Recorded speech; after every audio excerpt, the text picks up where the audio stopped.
পেয়েছি আমার সঙ্গী সাথী এরা 24 ঘন্টা আমার সঙ্গে থাকে, অথচ এরা আমার কথা শুনলো না, তাহলে আমার কোথাও গিয়ে শান্তি নেই। ওই গৌর নাম যেখানে থাকবে, গৌর রূপ যেখানে থাকবে, গৌর লীলা প্রসঙ্গ যেখানে থাকবে, আমার কষ্ট হবে, আমার পালানোর কোনো পথ নেই ভাই। কি করিব, কোথায় যাব গোরায় অনুরাগে, অনুক্ষণ গোরা প্রেম হিয়ার মাঝে জগে। পদকর্তা বাসুদেব ঘোষ বলছে, ওগো গৌর নাগরী, তোমার গৌরাঙ্গকে আমরা ভালোবেসে ফেলে আমাদেরও সেই একই অবস্থা হয়েছে। যারা বিশ্ব ব্রহ্মাণ্ডে যে যেখানেই থাক, যদি গৌরাঙ্গ মহাপ্রভুর জীবনী একবার সে ঠিক করে পাঠ করে কিংবা কারোর মাধ্যমে জানতে পারে, কীর্তনের মাধ্যমেও যদি জানতে পারে, ভাগবত পাঠের মাধ্যমে যদি জানতে পারে, বা যদি বই পড়ে জানতে পারে, একবার যদি কেউ গৌরাঙ্গ মহাপ্রভুর জীবনীটা ভালো করে জানতে পারে, তার দশা তোমার মতন অবস্থা হয়ে যাবে। কারণ গৌরাঙ্গ প্রেমেরই এইটা স্বভাব যে হৃদয়ে একবার প্রবেশ করলে আর বেরোতে চায় না। সেই যে বড়শি বড়শি বড়শি আছে না, বড়শি যদি কোথাও একবার ঢুকে যায়, এই যে মাথাটা বাঁকানো থাকে, যদি একবার ঢুকে যায় তাহলে একদম বেরোনোর সময় প্রাণ নিয়ে বেরোবে, প্রাণ নিয়ে বেরোবে। ঠিক তেমনি গৌরাঙ্গ প্রেম, গৌরাঙ্গ অনুরাগটা না ওই বড়শির মতন বিষম, সম নয়, বিষম। সম মানে সোজা, আর বিষম মানে বাঁকা, বড়শির মতো। গৌরাঙ্গ প্রীতি খানি বড়ই বিষম রে, ওই গৌরাঙ্গ প্রীতি খানি, গৌরাঙ্গ প্রীতি খানি বড়ই বিষম। মহাবাসু কহে নাহি রহে কুলের ধরম রে, ও বাসু কহে নাহি রহে কুলের ধরম। জাতি কুলের ধরম থাকে না, কুলের ধর্ম থাকে না, জাতি কুলের ধর্ম তার কিন্তু আর থাকবে না। যদি গৌরাঙ্গ মহাপ্রভুকে কেউ ভালোবেসে ফেলেছো ভাই, তাহলে ভট্টাচার্য হলে ভট্টাচার্য কেটে দাস লিখবে সে। এই যে মুখুজ্জে মশাই পৈতে নিয়ে তো খুব অভিশাপ দেন, এই যে ছেলে পৈতেটা নিয়ে খুব অভিশাপ দিয়ে বেড়াচ্ছে। সত্যিকারের গৌরাঙ্গ প্রেম যদি কোনোদিন আপনার হৃদয়ে জেগে যায় না, তখন ওই মুখুজ্জটা কেটে দিয়ে ওইখানে দয়াকার দন্তেশ্বর লিখবে। অনেকে গৌরাঙ্গ পার্ষদ বা গৌরাঙ্গ পরবর্তীকালে যেসব আচার্য এসেছেন, যারাই বৈষ্ণব মত লিখেছেন, আগে লিখত দ্বিজ, পরে লিখেছেন দাস। যেমন যদুনাথ, যদুনাথ চক্রবর্তী বিরাট বড় পণ্ডিত ছিলেন সেই যুগে, সেই জন্য পদের সময় দ্বিজ যদুনাথ, যদুনাথ দ্বিজ, এরকম। যেমন চণ্ডীদাস দ্বিজ আছে না, চণ্ডীদাস নামের পরে দ্বিজ অনেক পদের মধ্যে আছে, দ্বিজ চণ্ডীদাসের পদ। এবার যেহেতু চণ্ডীদাস মহাপ্রভুর পূর্ববর্তী কবি, সেই জন্য তার ভিতরে এতটা ভক্তিভাব তো ছিল না, তারা বড় সাহিত্যিক ছিলেন, কিন্তু তারা মহাপ্রভুর প্রেম ধর্মের তো সন্ধান পাননি, সেই জন্য তারা দ্বিজ লিখেছে। কিন্তু মহাপ্রভুর সময়ে, মহাপ্রভুর পরে যারা এসেছে, তারা কিন্তু দ্বিজ আর লিখতে পারেনি। গৌর প্রেমে, ভাব ভক্তিতে তাদের ব্রাহ্মণত্বের অহংকার এমন ধুয়ে মুছে গেছে যে যদুনাথ চক্রবর্তী যদুনাথ দ্বিজ না লিখে সব পদে যা দাস যদুনাথে কয়, বা কহত হি যদুনাথ দাসে। নিজের নামের পদবীর পাশে আর ভট্টাচার্য চক্রবর্তী মুখার্জি না লিখে দাস লিখেছে। জাতি কুলের ধর্ম থাকে না, কুলের ধর্ম থাকে না, গৌরাঙ্গ প্রীতির ফলে কুলের ধর্ম থাকে না, গৌরাঙ্গ প্রীতির ফলে কুলের ধর্ম থাকে না। সে আকুল হয়ে কেঁদে বেড়ায়, কুলের ধর্ম থাকে না, আকুল হয়ে কেঁদে বেড়ায়।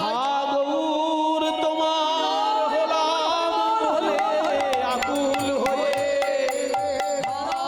গৌর তোমার হলাম বলে হয়ে কেঁদে ধা, গৌর তোমার হলাম বলে হয়ে কেঁদে ধা, গৌর তোমার হলাম বলে হয়ে কেঁদে ধা, গৌর তোমার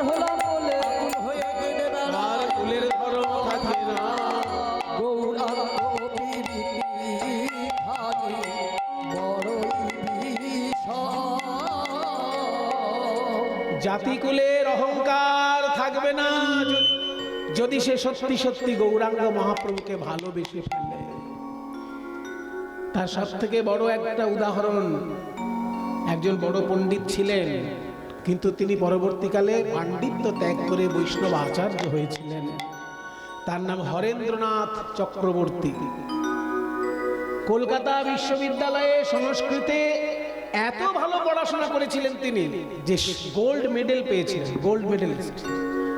সংস্কৃতে এমএ পাশ করে গোল্ড মেডেল পেয়েছিলেন, কিন্তু তিনি বৈষ্ণব ধর্মে এতটাই ডুবে গিয়েছিলেন যে বাবাজি হয়ে যান, এবং বাবাজি হওয়ার পর তার নামটি পাল্টে যায়। নাম ছিল হরেন্দ্রনাথ চক্রবর্তী, বাবাজি হওয়ার পর নাম হয়ে গেল হরিদাস দাস। ছয় গোস্বামীর লিখিত যে সব গ্রন্থ অপ্রচলিত অবস্থায় ছিল, মানুষের মধ্যে ছিল না, সেইগুলো উনি নতুন করে বঙ্গানুবাদ সহ প্রকাশ করতে লাগলেন নবদ্বীপ থেকে। অনেক দুর্লভ গ্রন্থ ছয় গোস্বামীর লেখা তিনি নিজে বঙ্গানুবাদ করে করে উজ্জ্বল নীলমণি, ভক্তিরসামৃত সিন্ধু, মাধব মহোৎসব, আরো কত গ্রন্থ উনি হরিবোল কুটির, উনি যে আশ্রমটায় থাকতেন আশ্রমটির নাম হরিবোল কুটির, নবদ্বীপ হরিবোল কুটির থেকে গোস্বামীগণের গ্রন্থ প্রকাশ করছিলেন।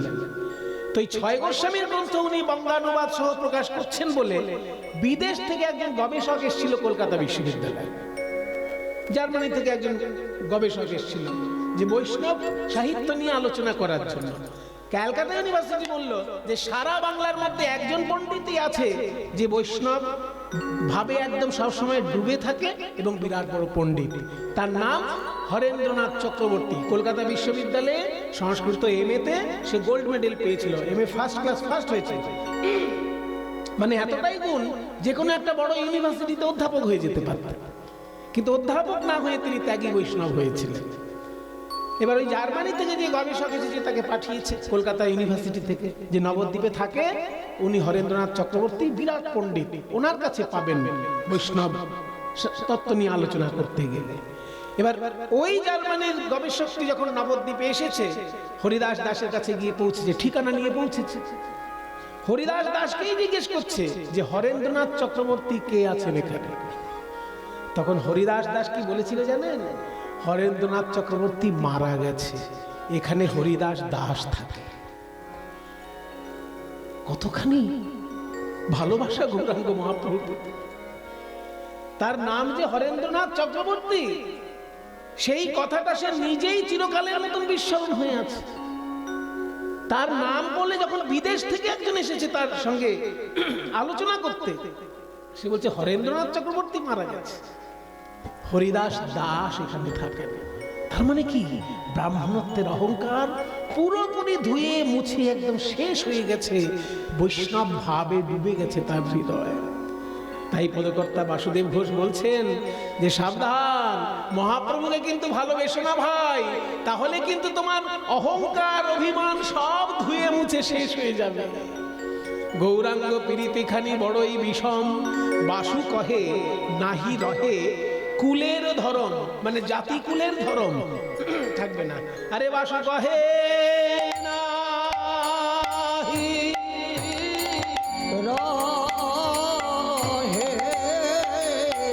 কুলের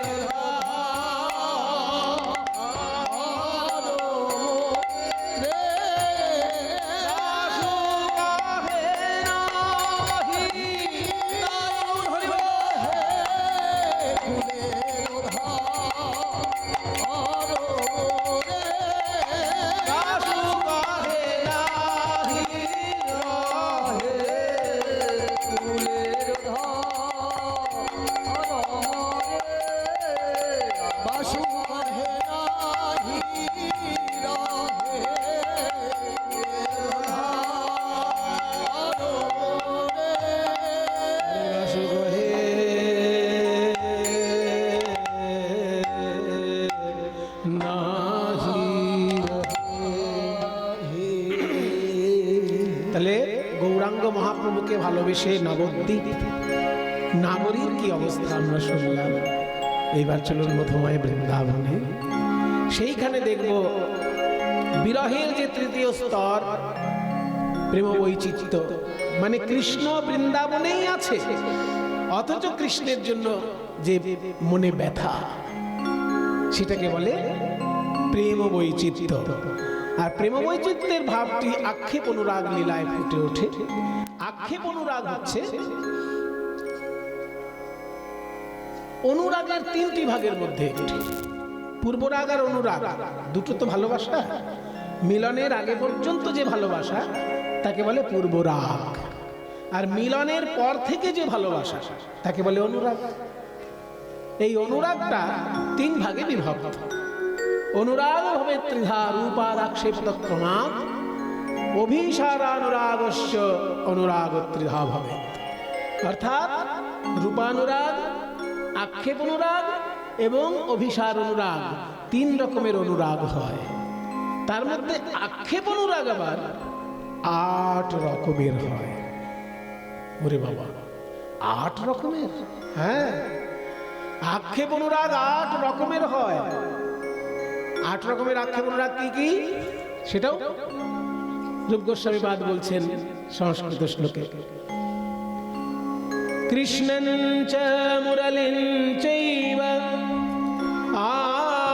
আত্মানং চ সখিং প্রতি দ্বিতীয়াং ধাতরি কন্দর্পে তথা গুরুগণাদিষু। 8 রকমের ব্যথা, 8 রকমের দুঃখ প্রকাশ। আক্ষেপ মানে কি? দুঃখ প্রকাশ।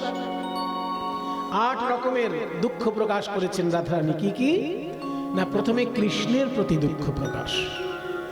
বৃন্দাবনের সব ছেলেগুলো ভালো, ওই শ্রীদাম, সুদাম, দাম, বসুদাম, সুবল সবাই ভালো, শুধু কৃষ্ণ ছেলেটা ভালো নয়।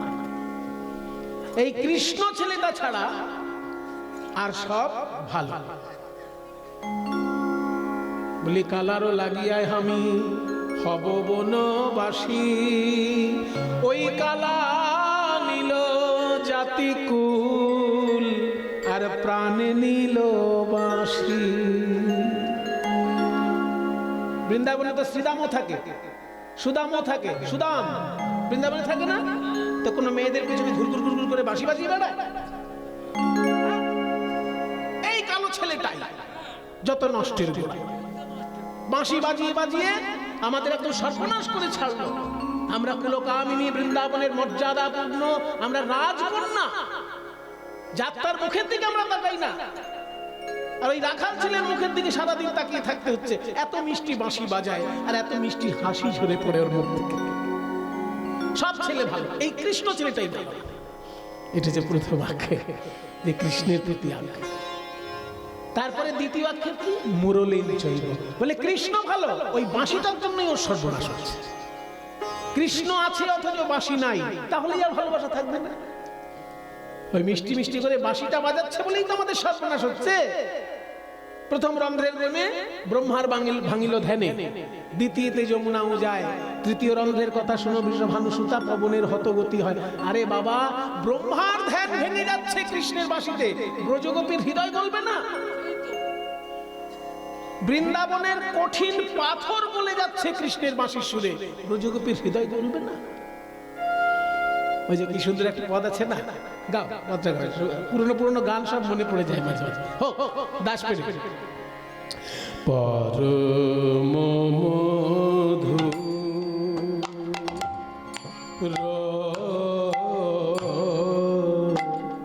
মৃদু মুরলিয়ালা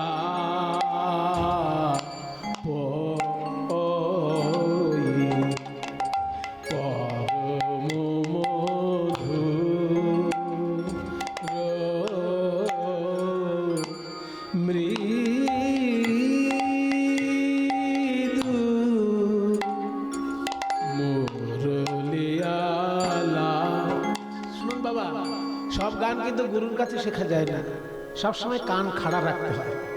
কোথায় যে কি গান কৃপা করে আপনার জীবনে আসবে আপনি বুঝতে পারবেন না, শুধু আপনার ভিক্ষার আঁচলটা ঠিকঠাক হতে হবে।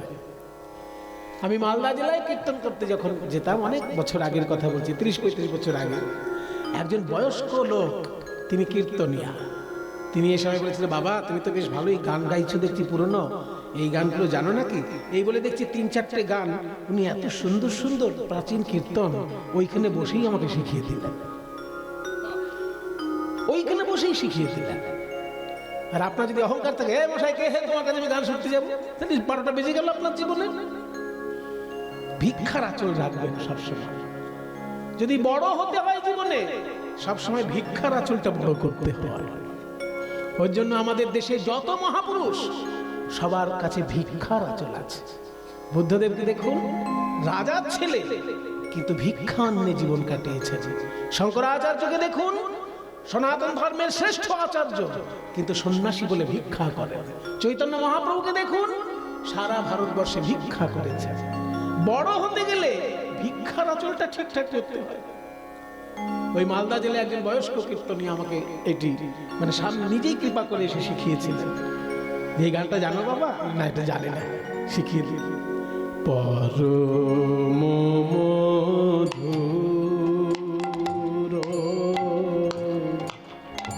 মৃদু মুরলি আলাপ ধ্বনি শুনি ধরণী ধরণী ধর পুলকিত ধ্বনি শুনি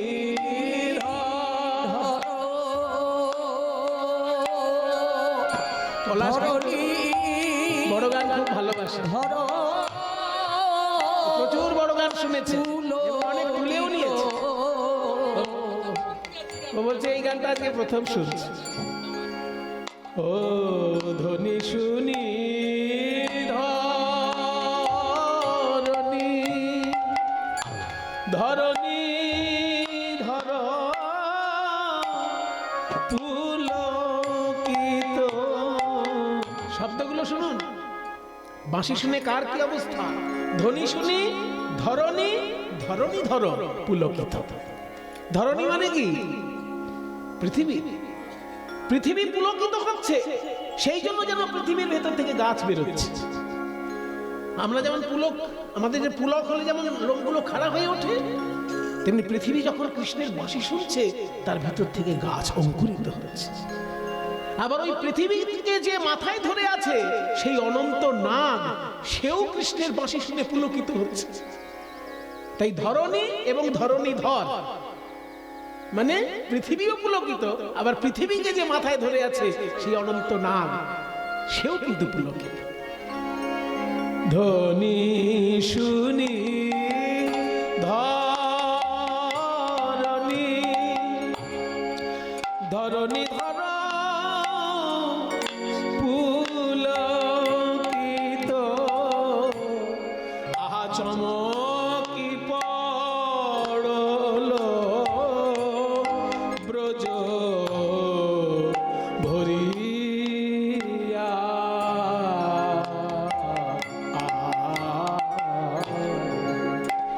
এবার আখরটা কি সুন্দর, বলো বলো। শ্যামের বাঁশি শুনে কে না ভুলে, বলো বলো।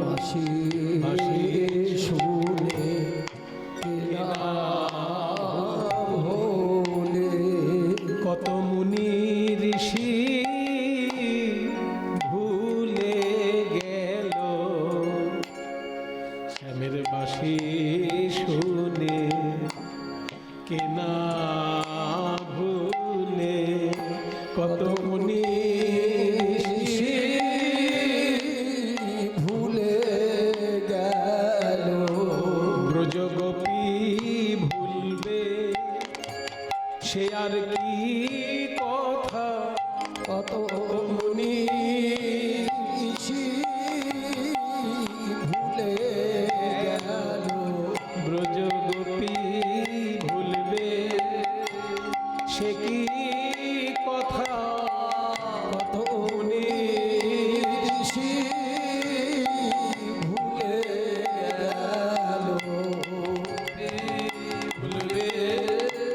সে কি কথা কত মুনি ঋষি ভুলে গেল শ্যামের বাঁশি শুনে কেনা বলে আরে নিপনি কটে নব রঙ্গিয়া ত্রিভঙ্গিয়া নিপনি কটে নব রঙ্গিয়া নিপনি কটে নব রঙ্গিয়া ত্রিভঙ্গিয়া নিপনি কটে নব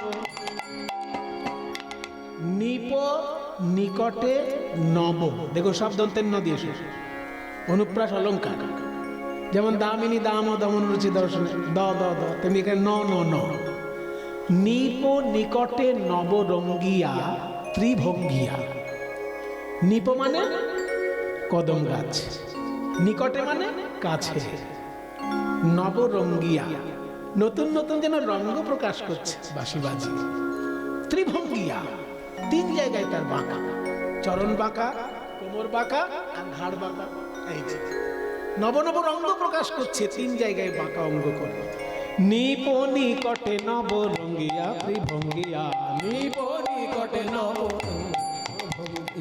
নিপ নিকটে নব রঙ্গিয়া পদে রয়ু পরে পদ তরু মূলে শ্যাম চাঁদ পদে রয়ু পরে পদ তরুণ বলে শ্যামচাঁদ শ্যাম সুন্দরকে দর্শন করে রাধারানী এই কথাগুলো বলেছিলেন তাই বলছে যে এই যে বাঁশির সুরে ব্রহ্মার ধ্যান ভেঙে যাচ্ছে সে তো উপরে আর পৃথিবীর নিচে যে অনন্ত নাগ পৃথিবীকে ধরে আছে সেও থরথর করে কাঁপছে আর পৃথিবী পুলকিত হয়ে আছে তাহলে কৃষ্ণ ভালো কিন্তু কৃষ্ণের বাঁশিটা ভালো না বাঁশির প্রতি আক্ষেপ এটা দ্বিতীয় আক্ষেপ 8 রকমের আক্ষেপ বললাম না কৃষ্ণঞ্চ মুরলীঞ্চ প্রথম আক্ষেপ কৃষ্ণের প্রতি যে বৃন্দাবনের সব রাখাল ভালো ওই কৃষ্ণটাই ভালো না এবার দ্বিতীয় আক্ষেপ হচ্ছে বাঁশিটা ভালো না কৃষ্ণ ভালো ছেলে যদি না হবে তো গিরি গোবর্ধন ধারণ করবে ব্রজবাসীকে বাঁচানোর জন্য তো গিরি গোবর্ধন ধারণ করেছে তাহলে ভালো ছেলে কালিও দমন করেছে তাহলে ভালো ছেলে ওই বাঁশিটাই সর্বনাশের গোড়া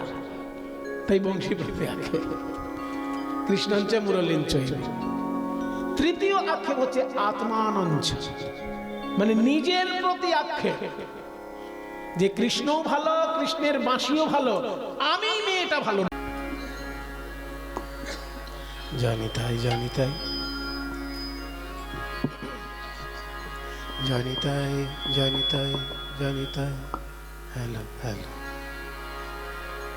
গোরা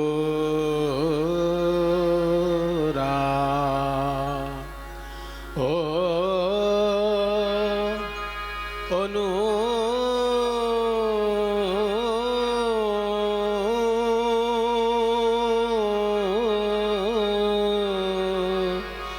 অনুরাগে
ও সজনী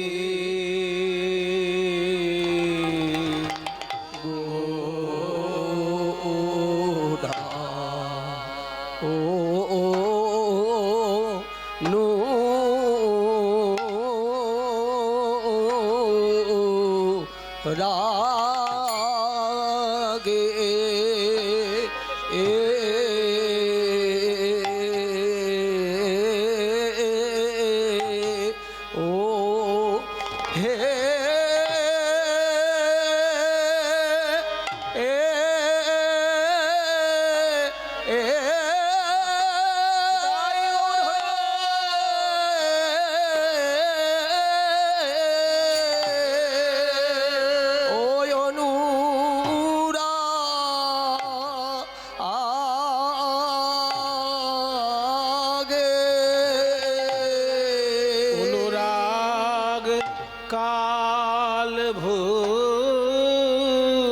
ভুজঙ্গে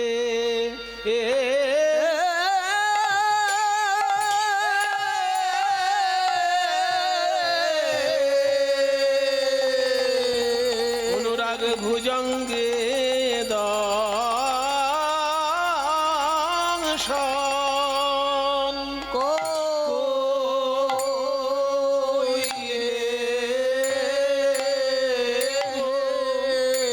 সজনী মোলাম মোলাম গোড়ায় অনুরাগে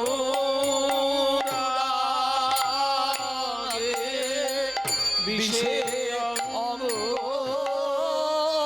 জড়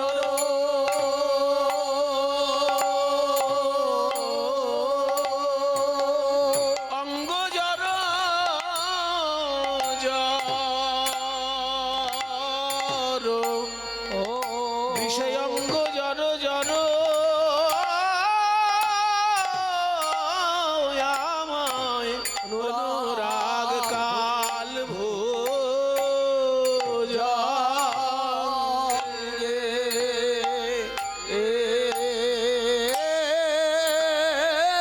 অনুরাগ কাল ভোজঙ্গে দংশন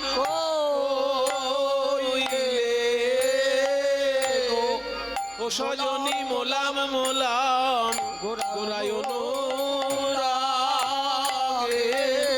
বিষে অঙ্গ জড়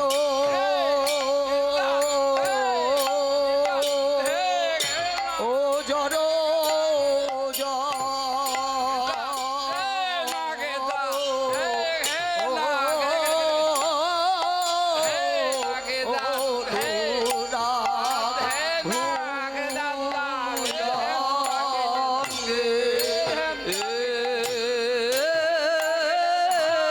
কাল ভুজঙ্গে দংশন কইল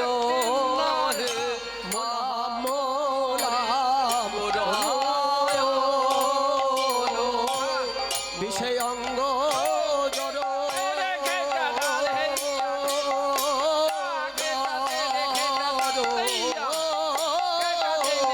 অনুরাগ রাগ ভুজঙ্গে দংশন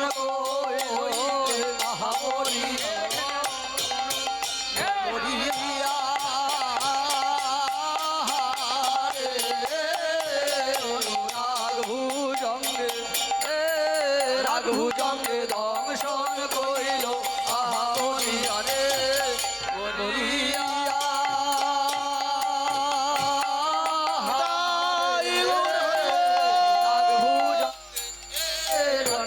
দংশন কইল আহা মরিয়া রে অমরিয়া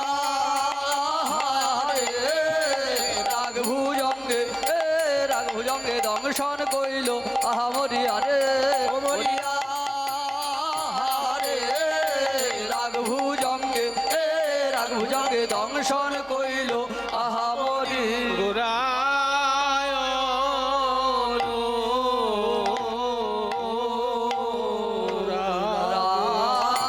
অনুরাগে মোর পরাণ কাতরে নিশি দিশি ছল ছল আরে কি বানিশি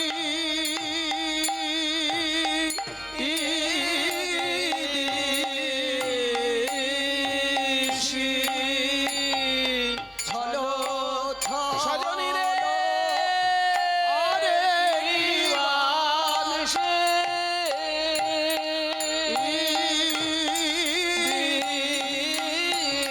সে ছলো সজনী রে আরে কি বানিশি দিশি ছলো ছলো আরে কি বানিশি দিশি ছলো ছলো আরে কি বানিশি দিশি ছলো ছলো আরে কি বানিশি দিশি ছলো ছলো আরে কি বানিশি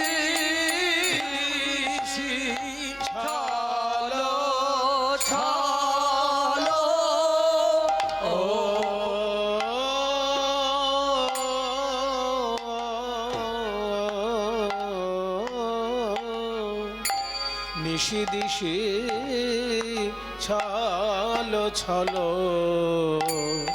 আখি জল ঝরে গোরায়ন রাগে নিশি ছালো সজনী রে নিশি দিশি ছালো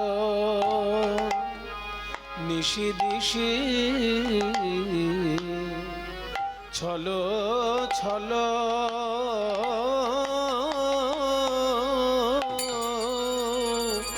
আখি জল ঝরে আমার গোরার অনুরাগে নিশি আখি সজনী রে কি বলবো গৌর অনুরাগের কথা অনুরাগের কথা এই অনুরাগ যার হয়েছে সেই তো জানে সেই তো জানে আনে জানবার কথা নয় কথা এই নয় গৌর অনুরাগে আমার এখন নয়ন ধারা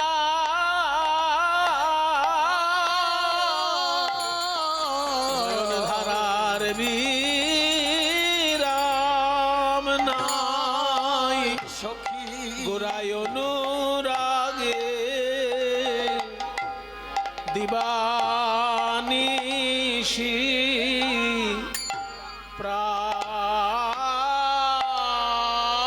প্রাণ প্রাণ কাঁদে গো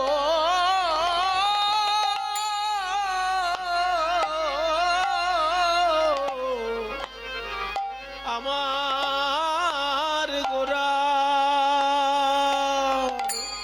আমার গোরার অনুরাগে এখন আমার দিবানিশি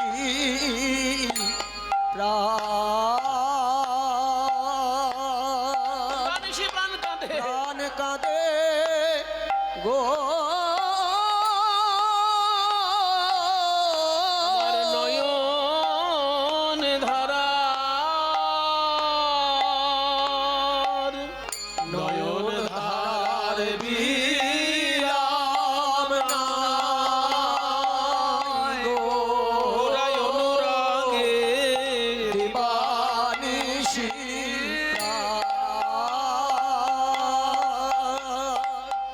প্রাণ কাঁদে গো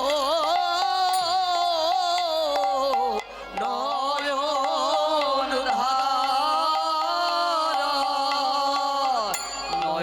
ধারার বিরাম নাই গো দিবানিশি প্রাণ কাঁদে গো নয়ন ধারার বিরাম নাই গো দিবানিশি প্রাণ কাঁদে গো নয়ন ধারার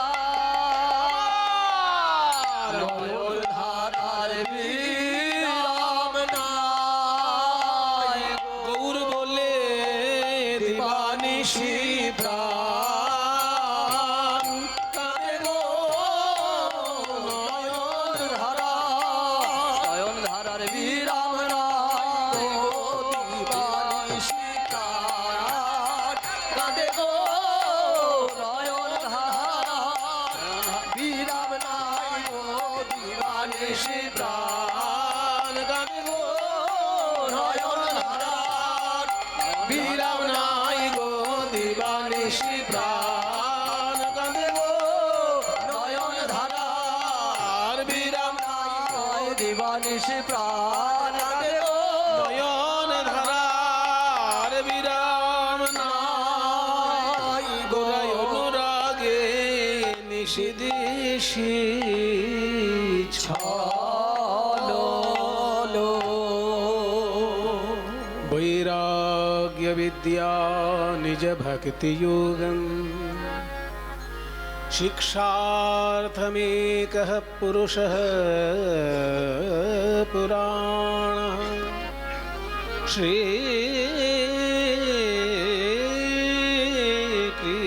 कृष्ण चैतन्य शरीरधारी कृपाम्बुधीर्यस्तमहं प्रपद्ये श्री कृष्ण चैतन्य शरीरधारी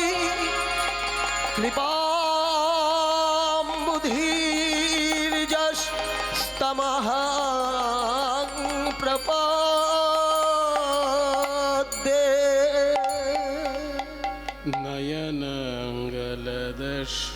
नयनङ्गलदश्रुधारया वचनं गद्गदरुद्धया गिरा पुलकैर्निचितं वपुः कदा तब नाम ग्रहणे भविष्यति तब नाम ग्रहणे भविष्यति तब नाम ग्रहणे भविष्यति ताले करो नयनङ्गलदश्रुधारया वचनं गद्गदरुद्धया गिरा पुलकैर्निचितं वपुः कदा तब नाम ग्रहणे भविष्यति नयनङ्गलदश्रुधारया वचनं गद्गदरुद्धया गिरा पुलकैर्निचितं वपुः कदा तब नाम ग्रहणे भविष्यति तब नाम ग्रहणे भविष्यति तब नाम ग्रहणे भविष्यति पुलकैर्निचितं वपुः कदा तब नाम ग्रहणे भविष्यति पुलकैर्निचितं वपुः कदा तब नाम ग्रहणे भविष्यति पुलकैर्निचितं वपुः कदा तब नाम ग्रहणे भविष्यति अयि नन्दतनूज किङ्करं पतितं मां विषमे भवाम्बुधो कृपया तव पादपङ्कज स्थितधूलिसदृशं विचिन्तय स्थितधूलिसदृशं विचिन्तय स्थितधूलिसदृशं विचिन्तय स्वपादपङ्कज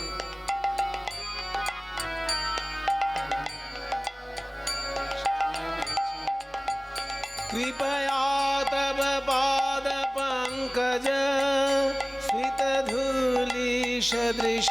विचिन्तय कृपया तव पादपङ्कज स्थितधूलिसदृशं विचिन्तय कृपया तव पादपङ्कज स्थितधूलिसदृशं विचिन्तय विनन्दतनूज किङ्करं पतितं मां विषमे भवाम्बुधौ कृपया तव पादपङ्कज धूलि सदृशं विचिन्तय।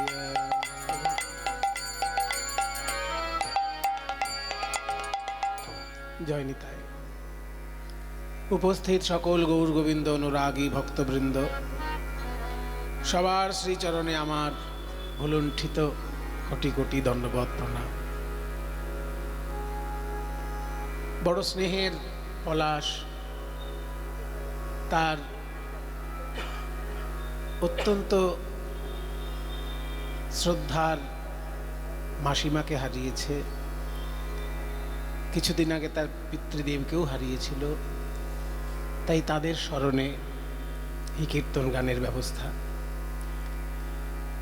আমাদের শাস্ত্র বলছে, মানুষ যদি মরে যায়, মানুষের দেহ মরে, আত্মার মৃত্যু হয় না।